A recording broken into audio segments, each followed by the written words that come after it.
Radio की शुरुआत तो 25 साल की उम्र के लगभग की, जी लेकिन उसके पहले ही जी रेडियो के कुछ लंबे चौड़े अनुभवों से मैं गुजर चुका था। जी बचपन से ही आकांक्षा थी कि रेडियो में जाऊं, रेडियो का उद्घोषक बनूं, लेकिन घर की परिस्थिति ऐसी थी और मैं एक छोटे से गांव पिपरिया रत्ती में मेरा जन्म हुआ था। जी तो कभी मैं सोच भी नहीं सकता था कि इतने छोटे गांव में रहकर और हो सकेगा इतना बड़ा काम।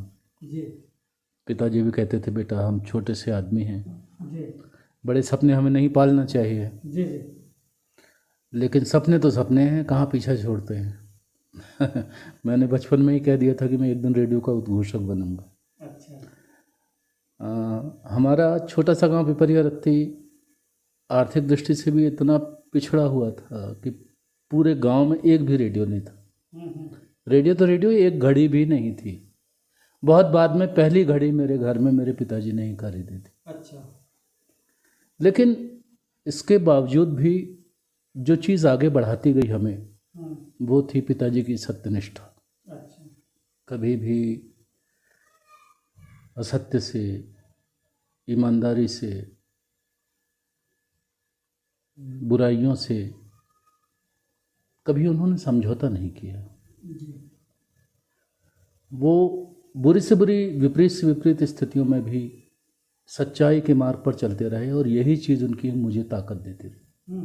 पिताजी खुद एक कवि थे और स्वतंत्रता दिवस और गणतंत्र दिवस में मुझे कविताएं लिख कर देते थे।